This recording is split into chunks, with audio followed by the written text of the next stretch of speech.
Voilà, donc avec votre permission, on va commencer. Et tout d'abord, je veux remercier mon ami Franck et son ami Chaim, on a le même nom, d'avoir organisé donc cette rencontre ce soir à Marseille. Et le thème que l'on va évoquer ce soir, et comme je vous l'ai dit, donc je vais d'abord présenter un petit peu le sujet d'une manière très générale, et puis après que ça puisse devenir un échange entre nous, un débat sur les deux thèmes que je vais essayer d'unir l'un avec l'autre, bien qu'apparemment on pourrait se poser la question Ma Kesher, comme on dit chez nous en Israël, quel est le lien? Le couple et la délivrance finale, le couple et le Mashiach. Alors, je vais commencer par une question à laquelle c'est moi qui vais répondre. D'accord? Comme ça, c'est un commencement très juif. On commence par une question. Si on interrogeait quelqu'un dans la rue, et je pense même vous, à votre avis, quelle va être là où les quelques qualités, si on doit résumer à 2 ou 3 qualités sans se casser trop la tête, quelles vont être l'une ou les 2 ou 3, 4, 5 qualités essentielles que devra posséder le Mashiach pour faire son travail de parachever la création et finalement de réparer le monde et d'amener la paix entre les hommes, la paix entre les peuples, le respect et surtout au-dessus de tout, la reconnaissance par les nations du rôle d'Israël d'être, comme on le dit en hébreu, Or Lagoïm, la lumière des peuples. Attention, quand je dis la lumière des peuples, ça ne veut pas dire que Israël est le seul qui a un rôle fondamental dans le domaine d'éclairer les nations, mais d'éclairer par rapport à quoi? Par rapport à la volonté d'Hachem. Dans cette mission, c'est nous qui avons été choisis, et personne ne peut le faire pour nous. Durant toute l'histoire, les nations et surtout, le dernier exil, le monde chrétien, a essayé d'usurper notre identité et de se prendre pour Israël ou le nouvel Israël. On le sait tous, ces derniers temps, on pourrait dire que d'une certaine manière, avec toutes les nuances qu'il faut apporter, c'est maintenant l'islam qui veut prendre notre place. Mais c'est plus au niveau, on pourrait dire, national, la terre, l'identité nationale. Comme on le sait très bien, les nations ont toujours essayé de nous voler notre mission. Mais quoi qu'il en soit, dans le domaine d'expliquer aux nations ce qu'est finalement la volonté d'Hachem, pas seulement pour le peuple juif et pour l'humanité tout entière, ce travail-là est le travail qui incombe à Israël. Et tôt ou tard, les nations se rendront compte que seuls nous pouvons le faire et personne d'autre à notre place.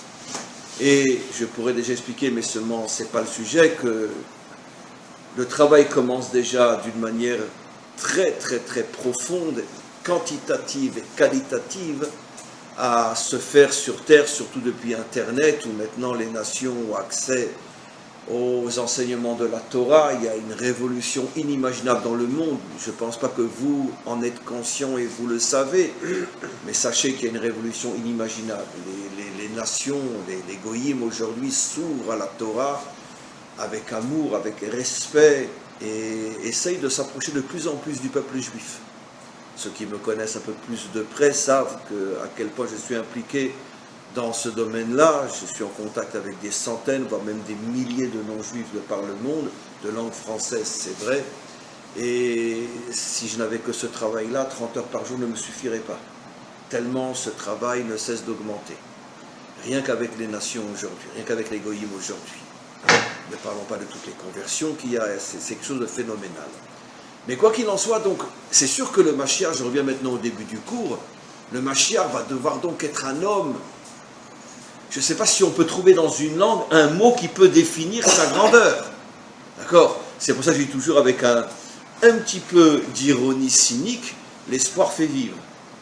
Parce que je ne sais pas s'il peut vraiment venir un homme qui puisse être le Mashiach. Bon, je plaisante, j'ai pas le droit, je suis arabe, donc je suis censé y croire. Mais disons que, ça va, j'ai rien dit. Vous me regardez comme ça, j'ai le droit de dire ce que je ressens. Je suis ma'amine, j'ai la émouna que le Mashiach viendra. Mais sincèrement, quelqu'un peut expliquer logiquement comment un homme comme ça peut venir? Oh, sauf si on en fait un homme-dieu. Alors là, bon, on va retomber dans le christianisme. Mais si on veut le voir comme un homme normal, comment un homme normal peut prendre sur ses épaules la réparation d'un monde tel qu'on le connaît aujourd'hui? Comme je dis toujours, vous imaginez dans quel danger cet homme-là va se trouver? Mais tous ceux qui ont essayé sur Terre, sans la moindre exception, de faire avancer positivement le monde, même parmi les non-juifs, ils se sont tous retrouvés avec une balle dans la tête. Il n'y a pas une exception qui confirme la règle. Tous, ou plutôt toutes les exceptions. Non, il n'y a pas une exception. Tous ceux qui essayent de faire avancer positivement le monde se font assassiner. Pourquoi? Parce qu'ils dérangent les intérêts des puissants, des friqués, de tout ce que vous voulez.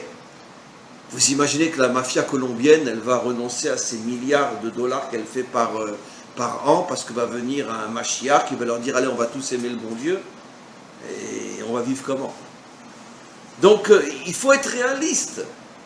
Logiquement parlant, le Mashiach, c'est pas possible. Si on n'a pas cette émouna inimaginable que tout est possible si Dieu le veut, dont l'un des symboles c'est l'ouverture de la mer, qui au-delà de l'aspect technique, le message on le comprend. C'est-à-dire même lorsqu'on se trouve devant une situation où il n'y a aucune possibilité logique de t'en sortir, sache que si Hachem veut, tout est possible, la mer peut s'ouvrir. Mais ça c'est du domaine de la émouna, c'est pas du domaine de la logique. On est bien d'accord, la différence entre la émouna et la logique. Logiquement parlant, le Mashiach ne peut pas venir. Émounatiquement parlant, nous espérons tous les jours qu'il viendra, et avec la plus grande sincérité. Alors, donc, malgré tout, voyons le monde tel qu'il est aujourd'hui, voyons les intérêts financiers des grandes puissances, tous les enjeux au niveau du pouvoir, au niveau de l'ego, au niveau de toute la mafia qui dirige le monde. On imagine que ça doit être un homme d'une puissance inimaginable, mais où il va la trouver, cette puissance? Comment il va faire une chose pareille? Alors c'était ça la question du début du cours. Et vous êtes étonné par la réponse. Alors, j'ai déjà fait le test, je vous dis franchement. J'ai déjà fait le test plus qu'une fois, avec des élèves, etc. Je leur ai demandé, alors dites-moi, quelle va être sa qualité? Alors généralement, qu'est-ce qu'on entend? Ce que, à mon avis, vous pensez tous. Ça va être un géant dans la Torah. Ça va être un géant dans la foi, dans la Emouna. Ça va être un géant dans l'accomplissement des commandements, dans les moindres détails, jusque l'épaisseur d'un cheveu. Ça va être un géant dans le courage, ça va être un géant dans la prière, ça va être un... Bref, ça va être un géant dans la dimension spirituelle. Alors écoutez la réponse, d'accord? Et vous verrez un jour que c'est moi qui ai raison. Dans quel domaine il va être un géant? L'amour pour son prochain. L'amour pour son prochain. Et tu sais, il y a tiède, chaud, brûlant, etc. Je dirais tiède, chaud. L'humilité. L'humilité. Politique. Politique. Alors là, vous me détournez encore. Mais vous savez dans quel domaine ça va être un géant? De quelle réussite il va puiser sa force qui va faire de lui le Mashiach? Shalom Bayit. Le couple. Qui l'a dit? Parce qu'il me connaît bien. Non, parce qu'il me connaît bien. Il me connaît bien.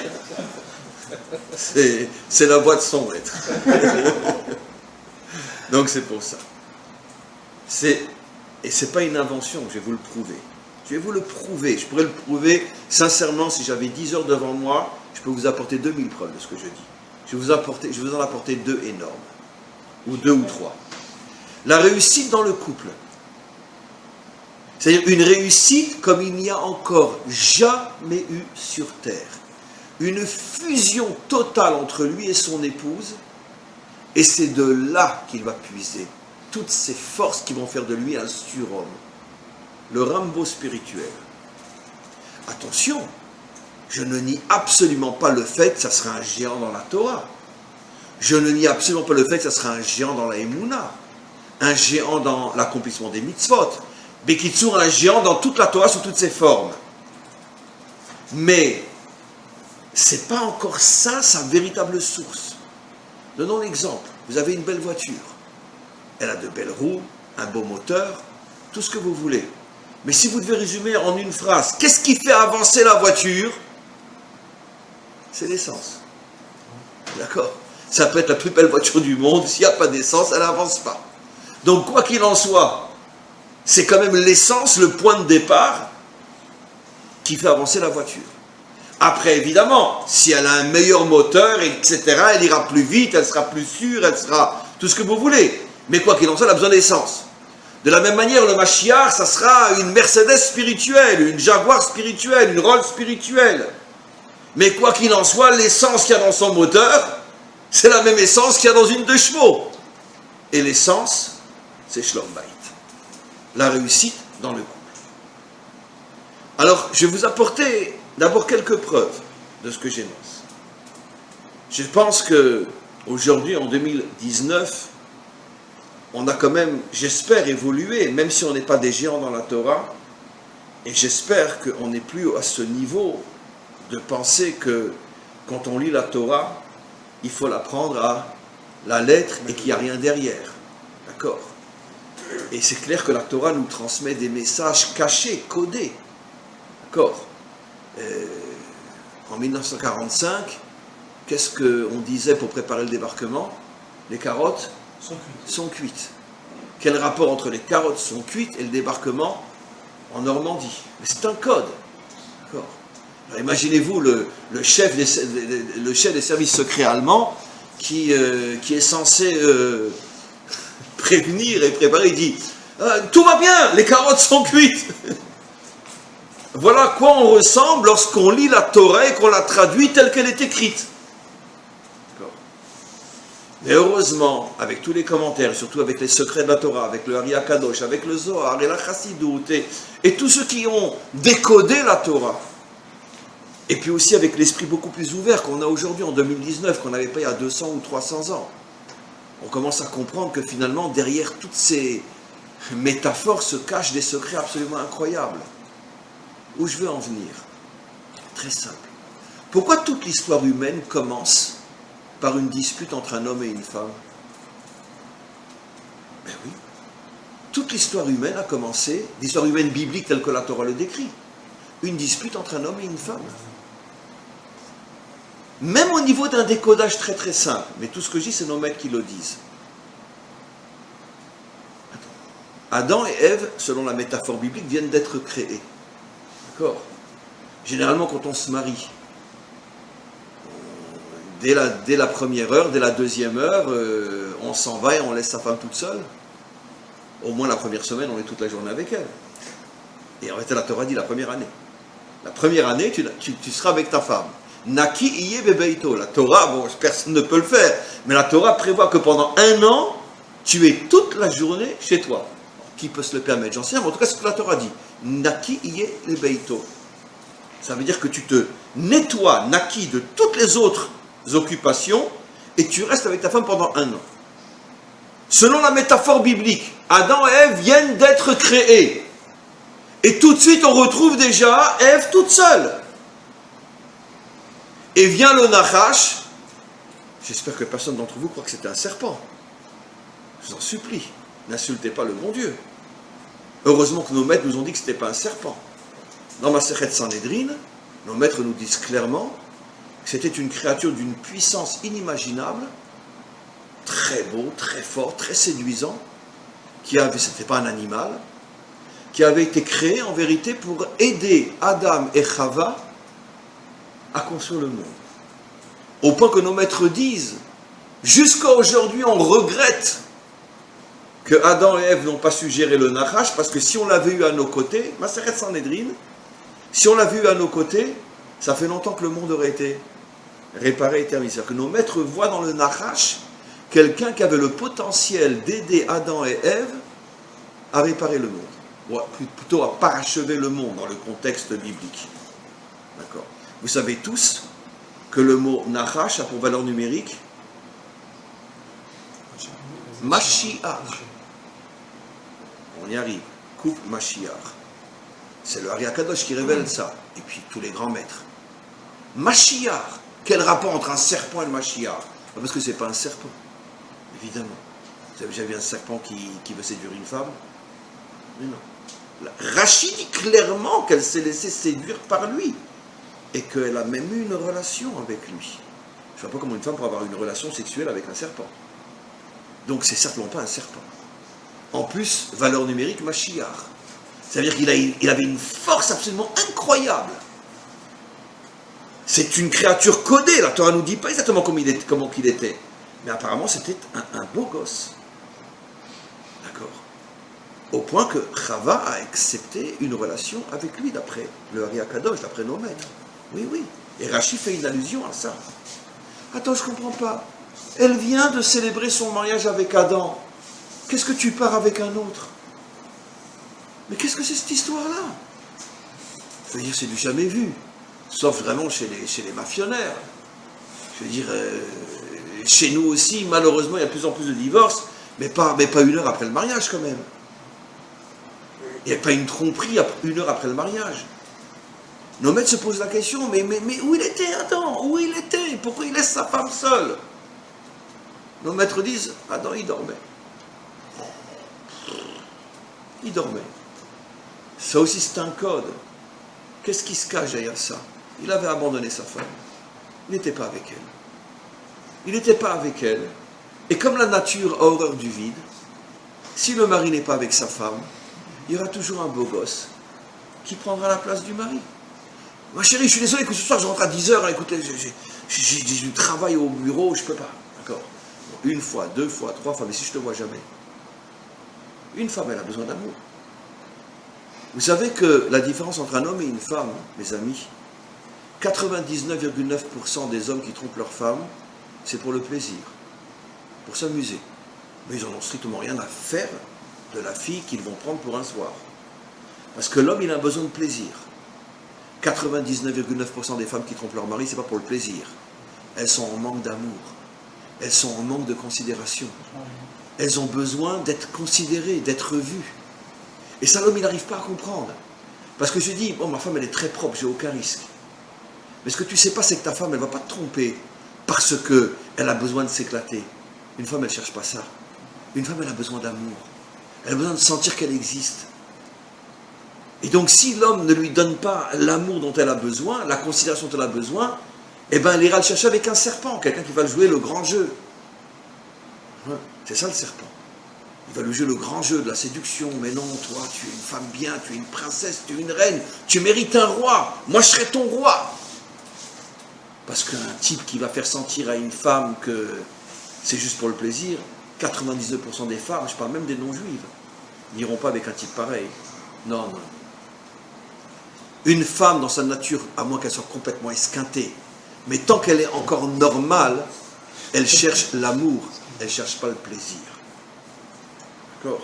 Disons que je préfère dire qu'elle cherche l'amour plus que le plaisir. Un homme, il ne cherche jamais l'amour, il ne cherche que le plaisir.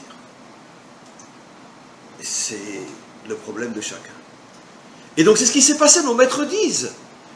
Ça ne marchait pas entre eux. Et donc elle s'est sentie seule.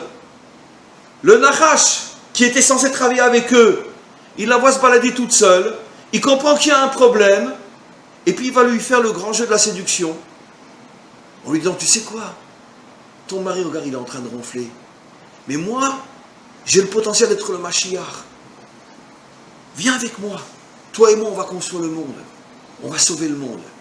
Et comme c'était une femme qui voulait quelque chose de grand dans sa vie, eh bien elle s'est laissée séduire, elle est partie avec lui. Quand Adam a pris conscience de ce qui s'est passé, c'est vrai, bon, il a mangé lui aussi, peu importe, mais je ne veux pas expliquer tout. Je reste sur les grandes lignes importantes par rapport au cours de ce soir. Quand Adam a compris ce qui s'est passé, qu'est-ce que disent nos maîtres? Il s'est séparé d'elle pendant 130 ans. Pendant 130 ans, il s'est séparé d'elle. Il n'a plus voulu la voir. Ça veut dire que finalement, la Torah nous explique que l'histoire humaine et toutes ces catastrophes, tout a commencé avec un couple qui n'a pas su vivre l'un avec l'autre. Ils vivaient l'un à côté de l'autre, comme la plupart des couples malheureusement, mais pas l'un avec l'autre. Je vais vous expliquer quelque chose d'absolument extraordinaire, mais sincèrement, je n'ai pas commencé le cours encore. Quelque chose d'extraordinaire. Nos maîtres disent, En aïcha koretet brit, Ela lemi she'ose ota keli. Une femme ne contracte une alliance, un brit, le même brit qu'on a avec Hachem, c'est le même mot, qu'avec celui qui est capable de faire d'elle un keli. C'est quoi un keli? Un outil. Mais je vais expliquer ça de manière extraordinaire. Un outil. Ça veut dire quoi?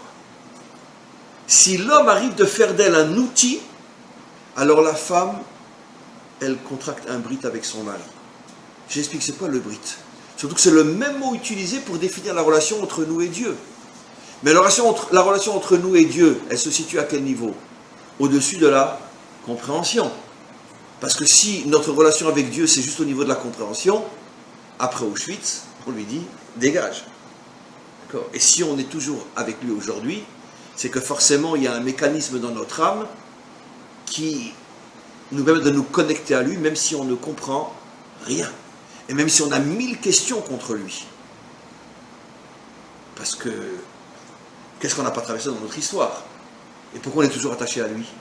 Pourquoi? Parce qu'il y a quelque chose dans notre âme qui nous connecte à lui, qui est au-delà de la logique, au-delà de la raison, au-delà de la compréhension. C'est ça le secret du Brit.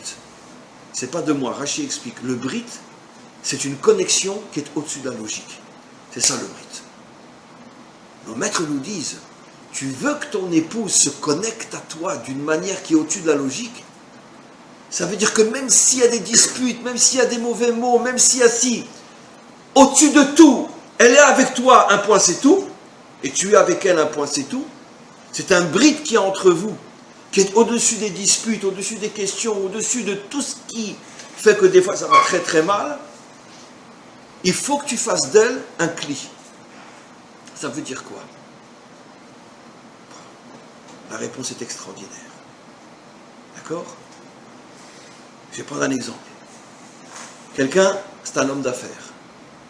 Un homme d'affaires sérieux, entouré d'un bon expert comptable, de bons avocats. Il travaille avec des gens bien avec lui, des bons conseillers financiers. C'est un homme qui travaille 12, 13, 14, 15 heures par jour. Il a fait de grandes études. Depuis qu'il est adolescent, il a sacrifié beaucoup de choses pour pouvoir arriver là où il est aujourd'hui. Et puis à l'âge de 45 ans, 50 ans, il est millionnaire. Quelqu'un l'arrête dans la rue, il le connaît, il dit, dis-moi André, comment tu as fait pour si jeune avoir une telle réussite? Il dit, écoute, c'est pas compliqué, moi tu sais, à l'âge de 16-17 ans, tous mes copains, mes copines allaient danser. Ben non, moi je restais à la maison, je préparais mes examens. Et puis après, quand j'ai lancé mon affaire, j'ai décroché, j'ai fait les meilleures écoles de France, école de commerce. Et puis après, quand j'ai ouvert mon affaire, j'ai été prudent, j'ai pas voulu courir trop vite. Je me suis entouré de gens bien. J'ai payé le prix qu'il faut, car comme on le sait tous, rien ne coûte plus cher que ce qui est gratuit ou ce qui est zol, comment on dit zol en français? Bon marché. Rien ne coûte plus cher que ce qui est bon marché. Donc j'ai payé le prix, je me suis serré la ceinture, mais ça m'a donné ce que j'ai aujourd'hui. J'ai le meilleur conseiller financier, j'ai le meilleur expert comptable, j'ai le meilleur avocat. Ça me coûte une fortune, mais c'est ce qui m'a rendu millionnaire. Et je suis un homme sérieux, moi. Je travaille 10-12 heures par jour. C'est ce que cet homme-là va dire. Mais ce qu'il ne sait pas, c'est qu'en vérité, sa réponse, elle est juste, mais elle est complètement fausse. Parce que nos maîtres disent exactement le contraire. En abracha metsuya betor beito shel adam ela beschut ishto. La réussite ne se trouve dans la maison d'un homme que par le mérite de sa femme. S'il a une femme vertueuse à ses côtés, c'est ça l'énergie première qui après va s'habiller dans ses études, dans son expert comptable, dans son avocat. Ça c'est uniquement la vitrine. Mais l'énergie, voilà, il y a des lampes qui brillent et qui nous permettent de voir. Mais en vérité, tout ça c'est la vitrine. Qu'est-ce qui nous permet de voir? L'énergie qui est dedans. Alors si tu demandes à un idiot, comment ça fait que tu vois? L'ampoule, elle est lumineuse. Mais non, c'est une réponse idiote. C'est parce qu'il y a de l'électricité, un point, c'est tout. Tout le reste, c'est la vitrine. Et donc nos maîtres nous disent, la véritable énergie qui te permet de réussir dans la vie, c'est ta femme. Mais nos maîtres posent une question. Mais ma femme, elle n'a pas fait d'école de finance, elle n'est pas mon expert comptable, elle n'est pas mon avocat, c'est pas elle qui est 10 heures dans le bureau comme moi, c'est pas elle qui signe les contrats. Ça veut dire que c'est ma femme. Ça veut dire quoi? Nos maîtres donnent une réponse qui est celle-là.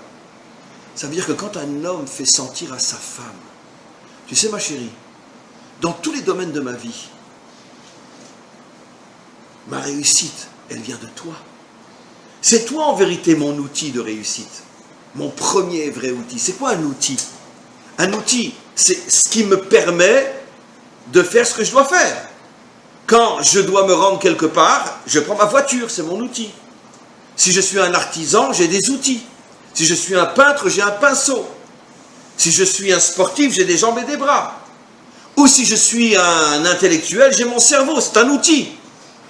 Quand un homme arrive à faire sentir à son épouse que tous les autres outils ne sont que, on pourrait dire, des outils importants mais accessoires par rapport au plus important de tous les outils, qui est toi mon épouse, c'est toi qui fais de moi un homme, c'est toi qui me donne la force, c'est toi qui me donne la joie, c'est toi qui me donne la motivation, c'est toi qui es le sens de ma vie, et c'est ce qui me donne du punch dans tous les autres domaines pour réussir. Vous connaissez beaucoup d'hommes qui sont capables de faire sentir ça à leur femme? Allez, le premier qui en trouve un, il a gagné. Pratiquement introuvable. Pratiquement introuvable.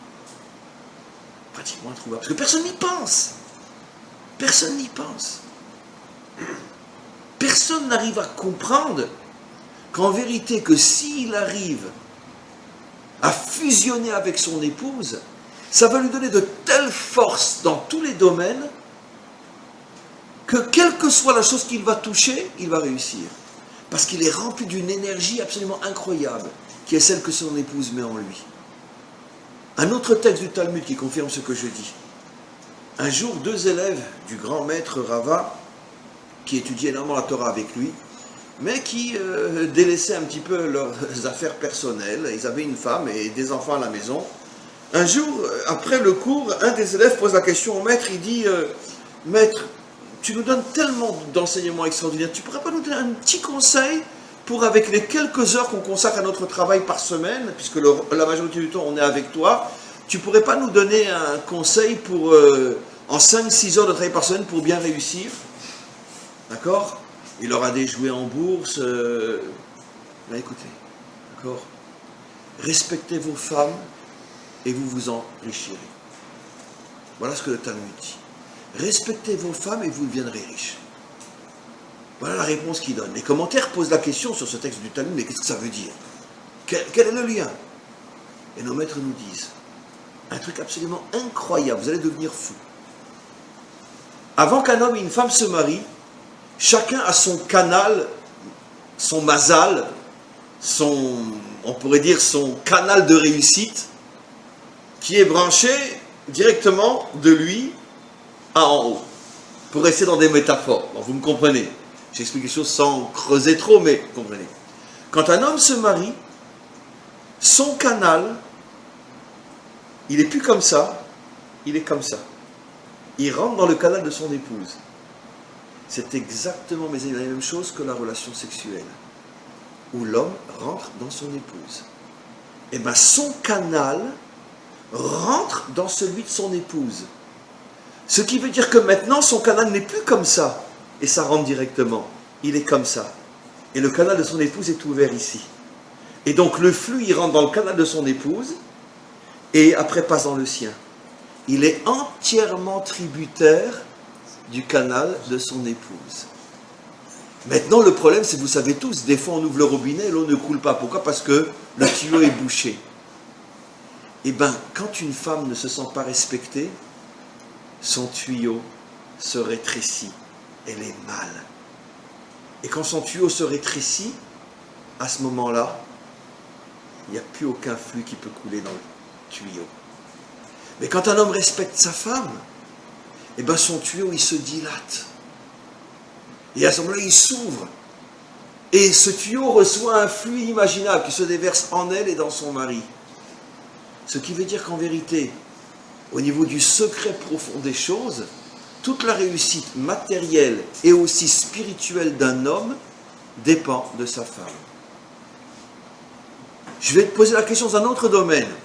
Voyez un gadol ador aujourd'hui, d'accord? Vous allez lui demander, dis-moi, mais comment tu as fait pour devenir si grand? Si c'est un bidon, d'accord? C'est pas un vrai, c'est un déguisé. Il va vous répondre, ah mais moi j'ai fait 20 ans de yeshiva, après j'ai fait 15 ans de kollel, j'ai passé toute ma vie à étudier au plus des plus grands maîtres, j'ai une bonne tête, je suis un grand. D'accord? C'est jamais ce qu'un vrai maître authentique vous répondra. Il vous dira, comment je suis devenu ce que je suis devenu? J'ai une femme extraordinaire à mes côtés. C'est elle qui m'a donné la force de devenir ce que je suis devenu. Quel est celui qui a dit ce que je dis? Rabbi Akiva. Quand il revient avec 24 000 élèves et qu'il est le plus grand maître de tous les temps, qu'est-ce qu'il dit à tous ses élèves? Sheli veshelachem shelai. Ce que je suis, ce que vous êtes, vous le devez à Rachel, mon épouse. Ça, c'est un vrai maître. Et un vrai maître vous répondra ça. Après, il vous dira, bon, j'ai aussi été à la yeshiva. Mais ça, c'est un détail. C'est important, chas shalom. Mais c'est accessoire par rapport à la vraie réponse, qui est qu'il sait que ça vient de son épouse. Donc maintenant, vous comprenez pourquoi, et je vais vous rapporter une dernière phrase, la Torah commence par l'histoire d'un couple qui n'a pas fonctionné, et après on dégringole vers le déluge, et toutes les histoires, la tour de Babel, et tout a commencé avec un couple qui n'a pas fonctionné. Parce que comme je dis toujours dans mes cours, le couple est le microcosme de l'humanité tout entière. Si ça va dans le couple, c'est un microcosme de la réussite mondiale. Si ça ne va pas dans le couple, c'est tout simplement l'exemple de tout ce qui va mal dans le monde. Le couple est le laboratoire de la réussite finale du monde. C'est là que tu dois investir ton plus grand travail. Et je vais vous apporter un exemple maintenant clair que ce que je dis est marqué dans la Torah. Dites-moi, quel est le verset qui définit plus que tous les autres versets ce que sera l'emblème de la délivrance finale? On le connaît tous ce verset, on le termine, c'est le dernier verset qu'on dit quand on termine la prière tous les matins. Et d'ailleurs, Bayom Haou, Yeh Hashem le Melech al kol haaretz, Bayom Haou Yeh Hashem echad u'shmo echad. Quel est le verset qui est l'emblème de la délivrance finale? En ce jour, Dieu sera un. Ça veut dire un, vous comprenez ce que ça veut dire sans que je rentre plus dans les détails. L'unité parfaite entre les peuples, entre l'homme et la femme, entre le corps et l'âme, entre le monde d'en haut et le monde d'en bas, entre la logique et la émouna, entre Dieu et son monde. C'est-à-dire que tous les contraires se réunissent et tout devient un. Et dites-moi, où est la première fois au niveau de l'être humain que le mot Echad apparaît dans la Torah? Au niveau de l'être humain, je parle. Au niveau du couple. Dès que Adam et Ève sont créés, qu'est-ce que dit la Torah? Ainsi l'homme abandonnera son père et sa mère pour se coller à son épouse. Al ken ya'azov ish et aviv et imo vedavak veishto vehiyu lebasar echad. Et ils deviendront un seul être. Le même mot echad qui est utilisé dans le verset de la délivrance finale ou dans le Shema Israël est utilisé au niveau dans la Torah de la description de ce que c'est un couple parfait, un couple qui est echad. Et de là, nos maîtres expliquent que la seule possibilité pour dévoiler que Dieu est un, c'est d'abord de construire un couple un. Tant que le couple ne sera pas un, Dieu ne sera jamais un. Et ça, la Gemara rapporte une histoire absolument incroyable. Aussi, l'un des plus grands maîtres de toute l'histoire d'Israël, il s'appelait Rav. Et bien, figurez-vous que Rav, il avait une femme, c'était une peste. Alors, vous connaissez l'histoire sur une femme peste? Non? Je la commence. Si vous la connaissez, j'arrête tout de suite. Un homme, maintenant, c'est pas l'histoire de Rav, c'est une autre pour mieux comprendre celle que je vais raconter. Un homme, il avait une femme, elle lui faisait l'enfer. D'accord? Tous les jours, il rentre après le travail, il n'y a rien à manger, le linge est sale, enfin, elle l'insulte, etc. La peste. Très bien. Un jour, elle se promenait, comme ça, dans la rue, elle passe près d'une synagogue, et elle entend une dracha du Rav. Le Rav est en train de dire, et c'est vrai, c'est un enseignement de nos maîtres, il dit que tout celui qui dans ce monde a une femme insupportable, c'est sûr que quand il quitte ce monde, il va directement au paradis. Directement, parce qu'il a déjà tout payé sur terre. Elle rentre à la maison. Tout le monde se sent bien. Elle rentre à la maison et son mari arrive. Elle lui fait un grand sourire. Mon chéri, comment ça va? T'as passé une bonne journée? Maintenant, ça fait 30 ans qu'il est marié avec elle. Dès qu'il rentre, c'est enlève tes chaussures. Et là, tout d'un coup, tu sais, je t'ai préparé le couscous de ta mère. Il ne comprend pas. Il s'assoit, elle lui apporte la serviette, elle lui met la serviette, la vaisselle en faïence, etc. Le couscous de sa mère. Et puis après, elle s'assoit à côté, elle lui prend la main, elle lui parle gentiment. Il ne comprend pas, il rêve. Oui, il ne pose pas de questions, il a peur, il sait pas, il ne comprend pas. Le lendemain, elle lui a fait la pkaïla. Et puis aussi toute la soirée ensemble, elle est devenue un ange. Bon, au bout du 3-4e jour, il n'en peut plus, il dit, ma chérie, mais explique-moi, mais comment t'as fait pour devenir tellement gentille? Elle lui dit, espèce d'ordure, tu crois que je vais te laisser aller au paradis?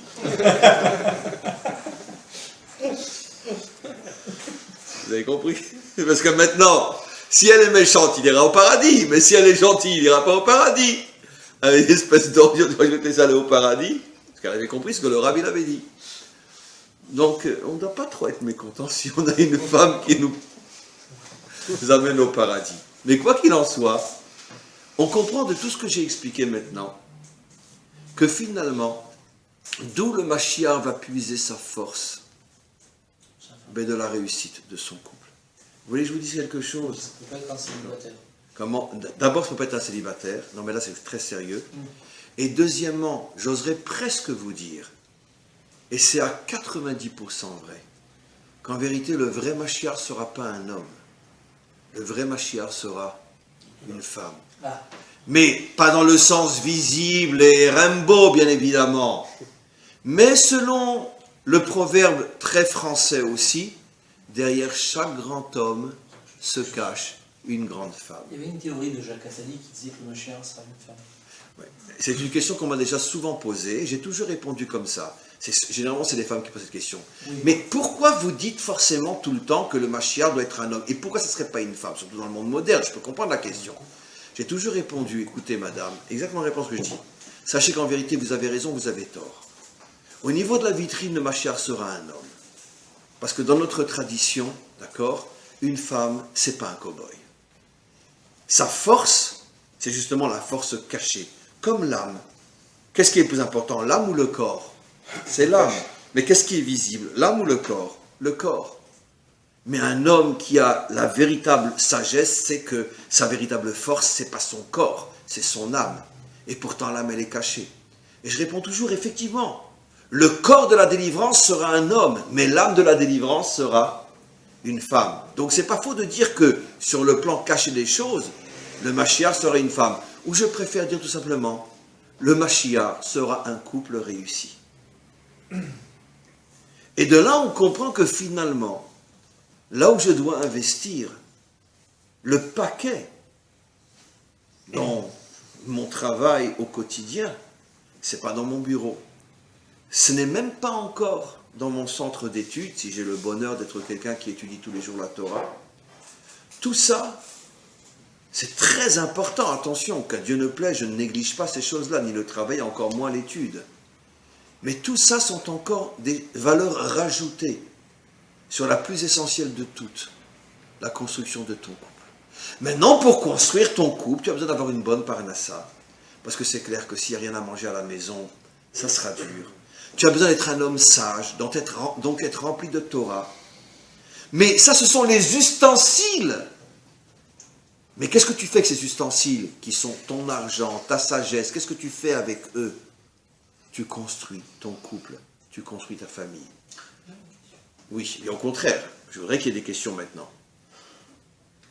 Mais qu'est-ce qu'on fait du Maïmonide par rapport à l'état philosophique est intéressant, mais je veux dire, dans la halakha, selon le Rambam, pas la notion de couple, ou juste la descendance du roi David, ce genre de critères, quoi.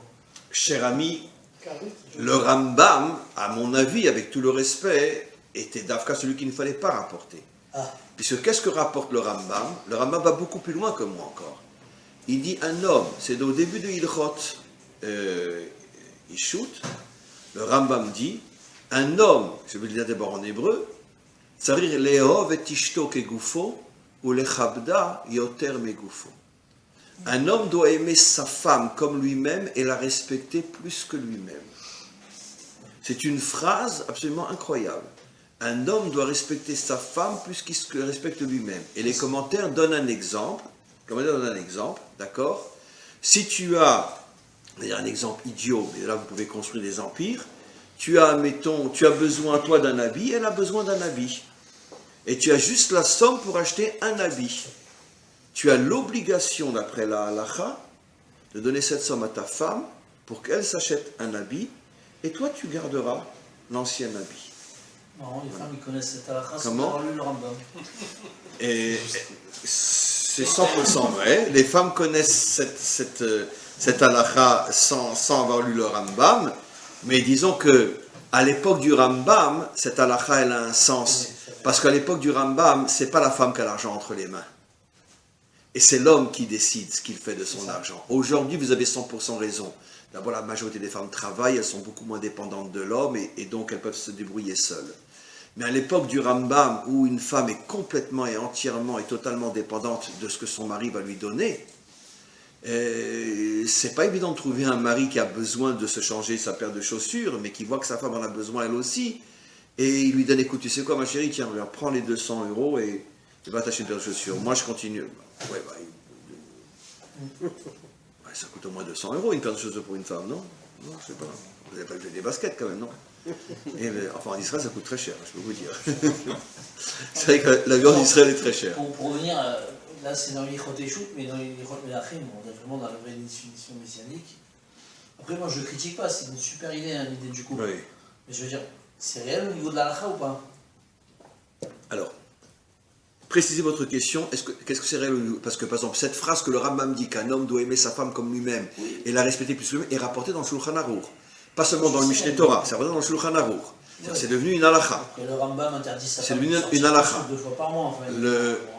Comment? Je dis le Rambam est assez dur sur le maquillage de la femme, sur sa manière de sortir dans la rue. Oui, mais encore une fois. Mais c'est un peu bon, encore une fois. Non, mais je cherche non, pas. non, mais je réponds à votre question. N'oublions pas que la Torah chez Béalpé, c'est toujours très important de la replacer selon le contexte. Oui, je suis d'accord. Parce qu'évidemment, à l'époque du Rambam, c'est-à-dire il y a plus de 1000 ans, et surtout que le Rambam vit dans un milieu qui est un milieu musulman, Tout à fait. absolument évident qu'une femme qui va se promener du matin au soir dans la rue, maquillée et habillée un petit peu serrée, c'est sûr que ce n'est pas du tout le contexte d'il y a 1000 ans. Maintenant, aujourd'hui, les choses ont drôlement changé. Oui. Il y a 1000 ans, à l'époque du Rambam, la polygamie était permise. Pour le Rambam. Oui. D'accord? Aujourd'hui, c'est interdit pour tout le monde. Donc, il y a une évolution, les choses changent. On est dans la Torah chez Béalpé, on a la tradition orale qui tient énormément compte du contexte. Mais, comme je dis toujours, ce qui peut changer dans la Torah, c'est la forme, jamais le fond. Le fond reste vrai, la forme va changer, mais le fond reste vrai. Ça veut dire que le fond qui fait que... La Gemara, qu'est-ce que dit la Gemara? Un homme qui n'est pas marié n'est pas un homme. Adam she'en lo isha en lo Torah. Alors ça c'est intéressant, je vais discuter de ça. Voilà. Alors, non mais, laissez-moi juste terminer la phrase. Adam she'en lo isha en lo simcha. Adam she'en lo isha en lo Adam. Je répète en français, un homme qui n'est pas marié n'a pas de joie. Je vais traduire plutôt par bonheur. Un homme qui n'est pas marié n'a pas de Torah. Et pourtant, ça peut être quelqu'un qui étudie du matin au soir. C'est-à-dire que tous les Bachouri et Shiva que vous voyez dans toutes les yeshivot du monde aujourd'hui qui ne sont pas mariés, ils n'ont pas de Torah. C'est ce que nos maîtres disent. C'est-à-dire que la Torah, ce n'est pas une connaissance uniquement. C'est une construction. Et tant que tu n'es pas marié, tu ne peux pas te construire, même si tu as étudié tout le chasse. Tu as la connaissance du Talmud, mais tu ne vis pas le Talmud tant qu'il n'est pas marié. Et finalement, la dernière phrase que utilisent nos maîtres, c'est Adam she'en lo isha eno Adam. Un homme qui n'est pas marié n'est pas un homme. C'est une chose, mais c'est pas un homme.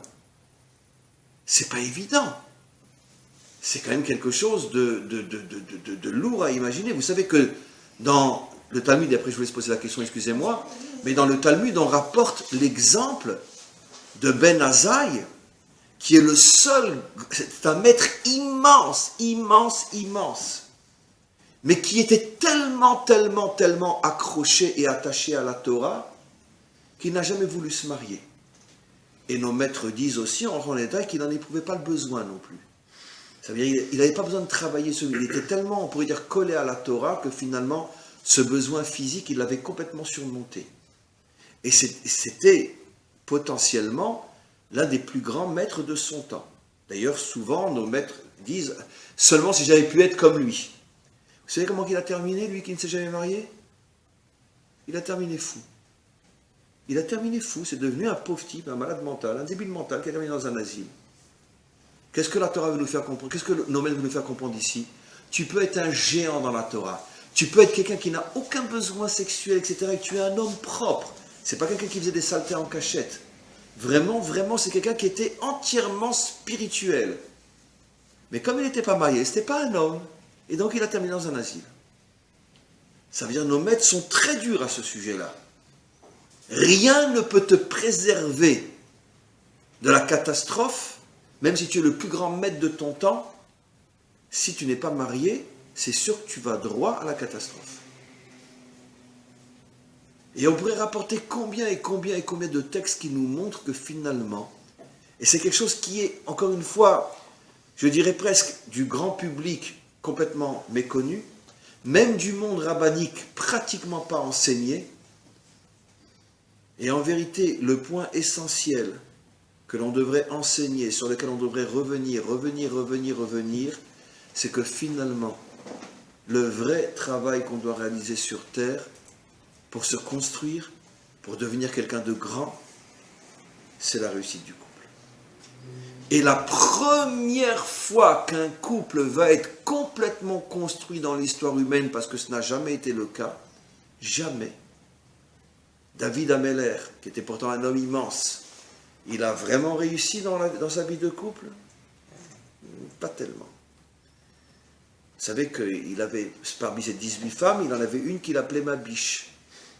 C'était sa femme préférée. Comment elle s'appelait? Michal. Qu'est-ce qui se faisait pas engueuler par Michal? Un jour, Michal lui a dit, mais qu'est-ce que j'ai fait d'épouser un nul comme toi? Ah ouais, elle a dit ça comme ça à son mari. Et pourtant, lui, il appelait ma biche toute la journée. Elle lui a dit, c'est un verset explicite. Vous savez à quelle occasion c'est passé? Quand David a ramené la Torah à Jérusalem, d'accord? Il s'est mis à danser comme un fou, comme nous quand on fait un Sefer Torah. Et puis, il faisait des calipettes, etc. Et elle le voyait de la fenêtre.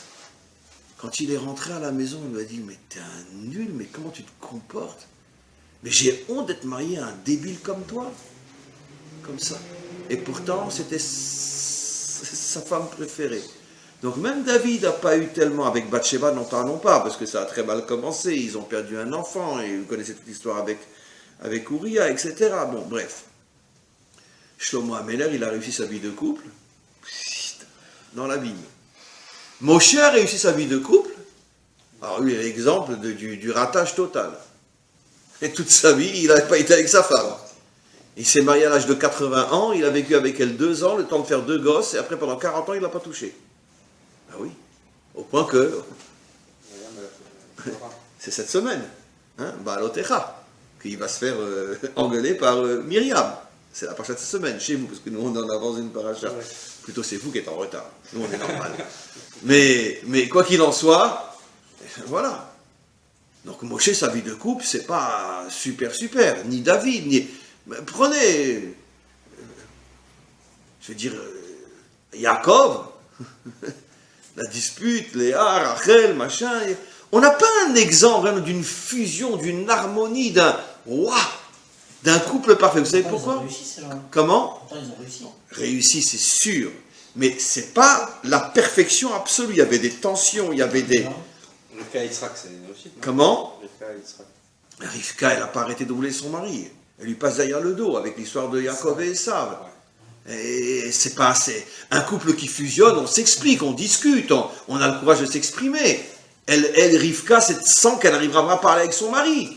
C'est pas un homme de dialogue, donc elle fait tous les coups en douce. Au contraire, Yitzhak et Rivka, c'est l'exemple même d'un couple qui fonctionne pas très bien. Je dis pas que c'est un couple catastrophique, à Dieu ne plaise, que nous on arrive à leur niveau, mais c'est pas non plus un exemple à une femme qui trompe son mari derrière son dos, je parle de tromper dans le sens avec les enfants, ça veut dire qu'elle sait qu'elle peut pas dialoguer avec lui. Il n'y a pas de dialogue entre eux. Ça prouve que ça marche pas à 100% ce couple-là. Il y avait Abraham et Sarah. Mais avant ça, ils n'ont pas été de s'engueuler eux aussi. Et puis je veux dire, après, bon, c'est elle qui lui a dit pars avec Agar. Oui. Mais d'accord, mais une fois qu'il était avec Agar, il était très bien avec Agar, hein, je peux vous dire. Hein. Quand Hachem lui a dit, bon, je vais enfin réaliser ma promesse et je vais te donner un fils avec Sarah, qu'est-ce qu'il a répondu à Abraham? Ah ben non, pas besoin, moi, Ishmael, ça me suffit. Hein. Ah oui, c'est un verset explicite. Et puis qu'est-ce qu'il a fait dès que Sarah est morte? Qu'est-ce qu'il a fait? Il a ramené Agar, qui s'appelle après Ketora. Mais c'est d'après notre tradition, c'est la même femme. C'est-à-dire qu'il ne l'a jamais, finalement, été toujours dans son cœur.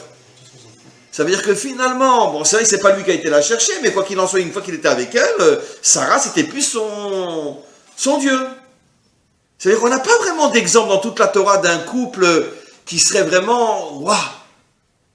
Et nos maîtres expliquent pourquoi. Parce que la première fois qu'on pourrait dire waouh, c'est la fin de l'histoire, c'est Mashiach. Mashiach et sa femme. Et là, on pourra dire waouh. Vous avez dit Ben Akiva et sa femme. Alors, très très bel exemple. Très très bel exemple. Non, c'est magnifique. Il y a eu effectivement, quelque chose qui apparemment contredit un petit peu ce que je dis. Il y a eu un avant-goût d'un couple parfait, Béhémet, Rabbi Akiva et sa femme. Mais sachez, cher ami, c'est pour ça que le Ori Akadosh révèle dans l'Ikouté à Hari, c'est-à-dire ce sont des explications sur les parachiotes, que Rabbi Akiva et sa femme reviendront en tant que Mashiach et son épouse. Et c'est pour ça que Akiva s'appelle du nom de Ekev, le talon, qui fait allusion à Ikvata Demshira, les talons du Mashiach. Et donc la fameuse Rachel sera l'épouse du Mashiach et le fameux Rabbi Akiva sera le Mashiach. Donc ce qui veut dire qu'effectivement c'est pour ça que déjà dans leur première réincarnation ou premier Gilgul, ils étaient un couple parfait, parce que finalement c'est eux qui sont destinés, en revenant à la fin de l'histoire, quand le contexte le permettra, à être finalement les libérateurs. Rav, j'ai une question. Oui. Si on part dans le sens de ce que vous dites, que le Mashiach se ferait à travers le couple. Oui. Pourquoi Hachem n'insiste pas au niveau de la Torah de s'investir à 10 000% pour aller, comme quoi c'est la clé de la délivrance. On n'en parle pas au niveau de la Torah, si on prend les commandements simples, si on le sert à lui au départ, après c'est un peu les parents et c'est ce qui nous entoure. En aucun cas on parle de la femme. Alors je vais répondre à cette question tout de suite, j'ai juste oublié en t'écoutant que j'ai commencé l'histoire tout à l'heure, la blague avec la femme, mais c'était pour introduire l'histoire avec Rav. Je reviens à ta question tout de suite parce que c'est lié. Rav avait une femme, Rav c'était un des plus grands maîtres du Talmud, il avait une femme qui était une peste. Et elle avait le chic, lui il avait des centaines d'élèves, et quand il était en plein cours avec ses élèves, elle rentrait, d'accord, elle lui crachait au visage, elle commençait à l'engueuler. Pourquoi? Parce que tu as oublié de ramener du pastèque. D'accord, voilà. Imaginez Rav devant tous ses élèves, d'accord, et lui il ne bougeait pas. Une fois, c'est arrivé vraiment un scandale. Elle est repartie après l'avoir giflé. Et... Vraiment, les élèves, il dit, mais fous-la dehors déjà, mais donne-lui une guette, mais qu'est-ce que ça veut dire? Mais divorce-la, cette malade mentale. D'accord? Et Rav, il a répondu, elle, moi, je vais la divorcer. Il répond comme ça, c'est elle qui me protège de la faute. C'est-à-dire que tout ce que je suis, vous me voyez comme un tzaddik, un homme qui ne faute jamais. Vous savez pourquoi? Je vous dis ça moi j'ai envie de pleurer. Vous savez où j'ai envie de pleurer? À la fois de colère et de joie. Et plus de colère et de joie. Quand je vois, il y a des textes comme ça qu'on n'enseigne plus aujourd'hui. Parce qu'encore une fois, c'est exactement ça la conférence de ce que je dis. Il dit, pourquoi je ne faute pas? Si on demande à quelqu'un de standard, même à un Rav, on lui dit, pourquoi il n'a pas fauté Rav? Parce que c'est un tzaddik. Non, il le dit lui-même. C'est parce que je suis marié avec cette femme-là que je ne faute pas. Elle me protège de la faute. Ça veut dire que malgré le fait que c'était une femme qui était une femme dure, insolente, qui se permettait des choses qui dépassaient toutes les bornes, mais lui savait que quoi qu'il en soit, le niveau spirituel et moral qu'il a, il le doit à elle. Parce qu'elle lui transmet des forces dont elle n'est peut-être même pas consciente, mais lui, il les capte. C'est incroyable, c'est fabuleux. Donc il n'est pas devenu tzaddik parce qu'il était l'élève de Baba Saleh. Il était devenu tzaddik parce qu'il était le mari d'une femme qui était une peste. Mais quel est l'homme qui oserait dire une chose pareille aujourd'hui? Donc maintenant je reviens à ta question. Sache, mon ami, quelque chose, je vais te répondre d'une manière beaucoup plus vaste et tu vas comprendre. Sache qu'en vérité, l'essentiel de la Torah n'a pas été transmis sous la forme d'halachot visibles, clairs. L'essentiel de la Torah, c'est exactement comme un être humain. Il y a le corps et l'âme. Nous, on voit que le corps. Mais l'essentiel de l'être humain, c'est le corps ou c'est l'âme? On a déjà répondu. Nos maîtres disent que dans la Torah, il y a ce qu'on appelle Gufa Deoraita, le corps de la Torah, c'est la loi. Il y a ce qu'on appelle Nishmata Deoraita, l'âme de la Torah, qui sont en vérité tout le sens profond de tous ces commandements que nous observons, etc. Malheureusement, comme l'homme a une nature de vivre plus dans la forme que dans le fond, dans le visible que dans l'invisible, dans le superficiel plus que dans l'authentique, alors on a l'impression que l'essentiel de la Torah, c'est la loi, ce que je dois faire et ce que je ne dois pas faire. Mais on oublie que l'essentiel de la Torah, elle ne s'exprime pas forcément sous la forme de loi. C'est tout le sens profond de ces lois qui, si tu le comprends, t'oblige à faire le bon choix, mais le maître du monde veut que ça vienne de toi. C'est toi qui dois comprendre. Comme disent nos maîtres, Akol bide shamaim, chutz meyirat shamaim. Tout vient d'Hachem, sauf la crainte d'Hachem. Ça veut dire, on ne va pas t'obliger à le craindre.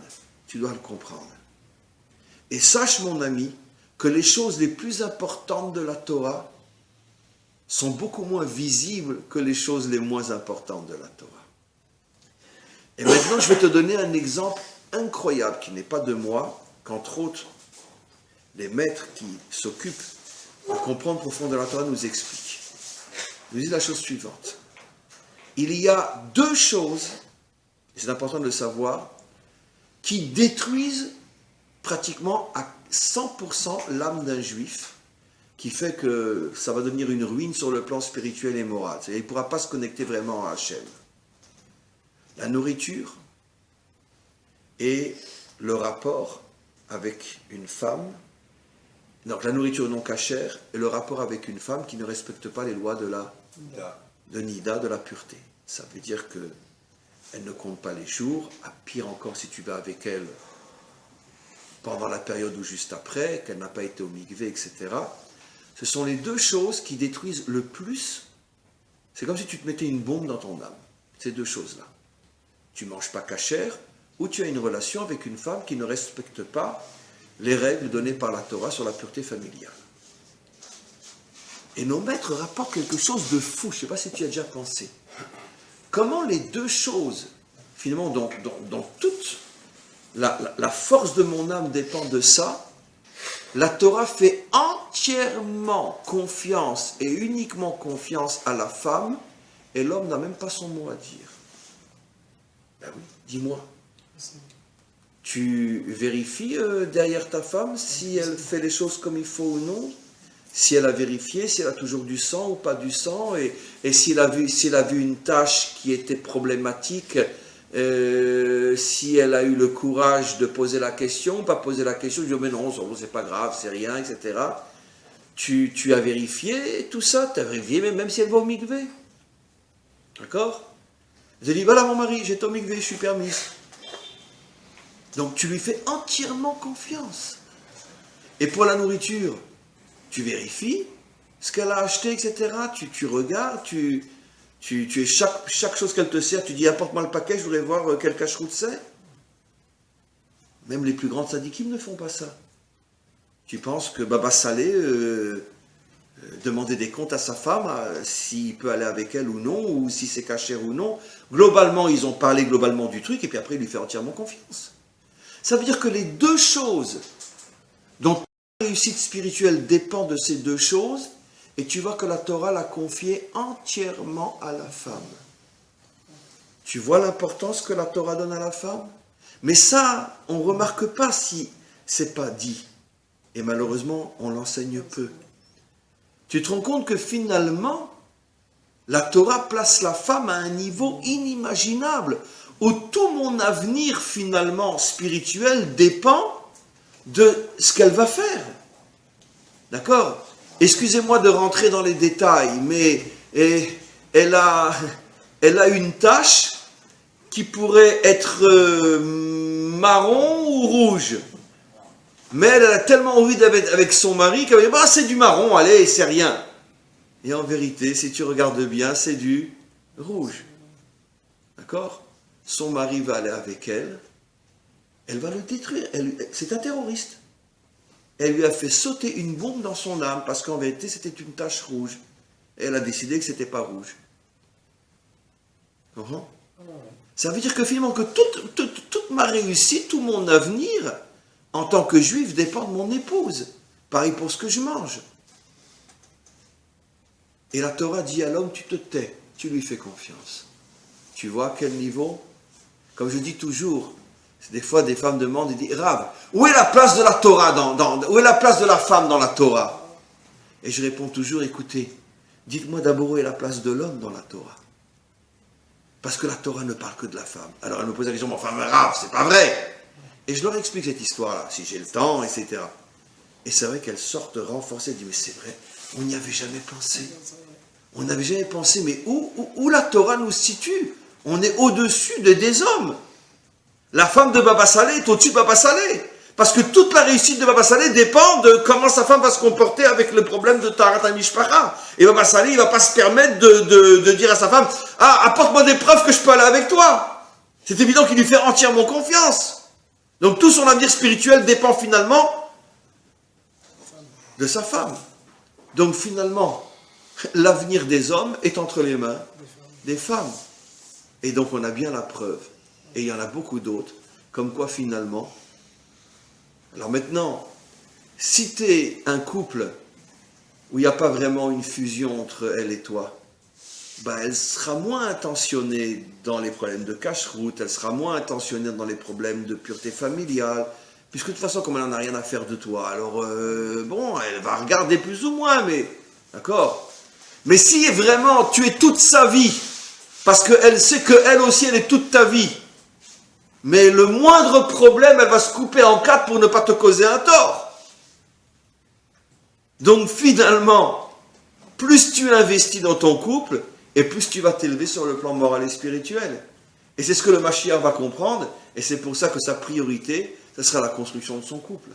Parce qu'il sait que ça va l'élever à des niveaux inimaginables. Vous comprenez? Y a-t-il encore une question ou deux? Il est déjà tard, c'est vrai. Quelqu'un a-t-il encore une question ou deux? C'est bon? Le Meshiach, le Messie. On ne pourrait pas penser, enfin je sais que mon pauvre Robert, qui ne pas en paix, disait que le Messie c'était Israël. Les créations d'Israël c'était Israël. C'est vrai aussi, parce que la notion de Mashiach est à différents niveaux. Mais Mashiach c'est aussi un homme, dans le sens concret et réel du terme. Melech HaMashiach c'est aussi un homme concret, de chair et de sang. D'accord.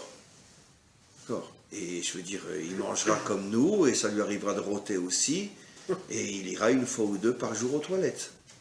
Ça ne sera pas le Fils de Dieu, ça c'est sûr. Vous comprenez? Ça sera un homme concret, un vrai. Et quand il ira mal au ventre, ça pourra lui arriver aussi... Tout d'un coup, ça ne sentira pas bon. Non, je suis désolé de parler comme ça, mais ce qu'il faut comprendre, parce que nous, on est un peuple authentique. On ne cherche pas Hollywood, nous. Le Mashiach, ça sera un homme comme vous et moi. Mais il deviendra un homme immense parce que, justement, il saura faire les bons choix. Il saura où sont les priorités. Il comprendra sur quoi il faut investir, plus que partout ailleurs. Et c'est ce qui va faire de lui le Mashiach. Vous Comprenez? Il viendra forcément d'Israël ou pas? Parce que dans votre logique, on pourrait De la penser terre que non. d'Israël ou du Oui, peuple juif? Non, de la terre d'Israël. Alors, il y a différents textes à ce niveau-là. Il y a des textes qui disent que le Mashiach sera dans un premier temps aux portes de Rome. Ah. Ça veut dire, apparemment, il va naître en Occident. Mais d'après le Zohar, il se dévoilera en Israël. Entre autres, son premier dévoilement sera en Haute-Galilée. Rabbi Shimon Bar Yochai le dit clairement.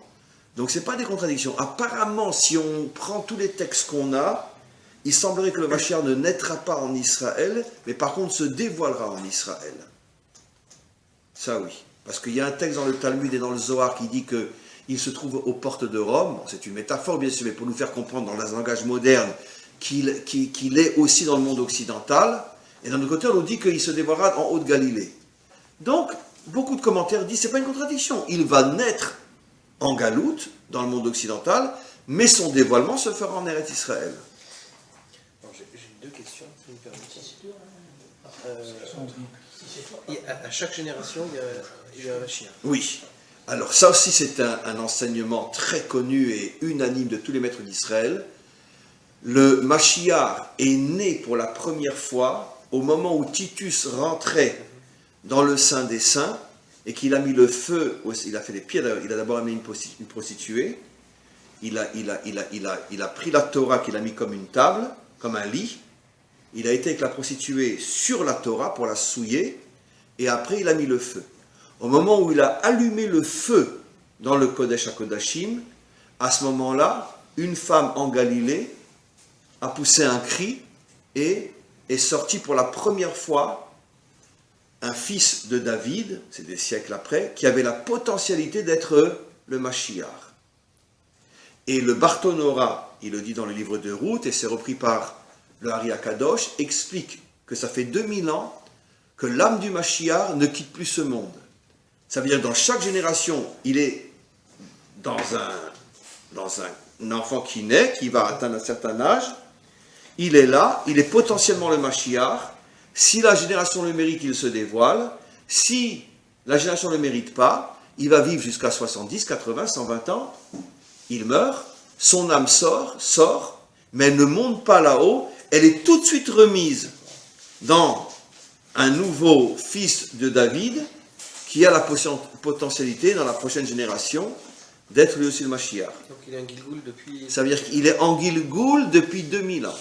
Dans chaque génération. C'est pour ça que le Talmud dit, clairement, que dans la génération du Talmud, il y avait certains maîtres potentiels, Rav Nachman, je crois, Rabbeinu Akadosh, Rabbi Yehuda Anasti, certains maîtres qui avaient la potentialité d'être, ils étaient tous des descendants bien sûr du roi David, sinon on n'en parle pas, et qui avaient la potentialité d'être le Mashiach. Dans notre génération, je pense qu'un de ceux qui avait la potentialité d'être le Mashiach, c'était le Rabbi Lubavitch. Je ne dis pas qu'il était le Mashiach, je ne dis pas ça, mais il avait la potentialité de l'être. La potentialité. Maintenant, il n'a pas été. Mais il y en a eu des dizaines avant lui qui avaient la même potentialité, et j'espère qu'il n'y en aura pas des dizaines après lui. Sauf, on va vraiment y arriver. Mais dans chaque génération, il y a un grand maître qui peut être le Mashiach. Mais attention, peut l'être, ça ne veut pas dire qu'il l'est. Comprenez la différence. Il ne faut pas se tromper. Et puis après dire oui, il l'est, même si ça fait 25 ans qu'il n'est plus dans ce monde. Comprenez? Sans aller plus loin. Mais potentialité, oui. Excusez-moi, Rav, pourquoi on parle souvent de Mashiach ben Yosef ou Mashiach ben David? Est-ce qu'il y a une différence? Et est-ce que ça peut venir différemment de l'un ou de l'autre?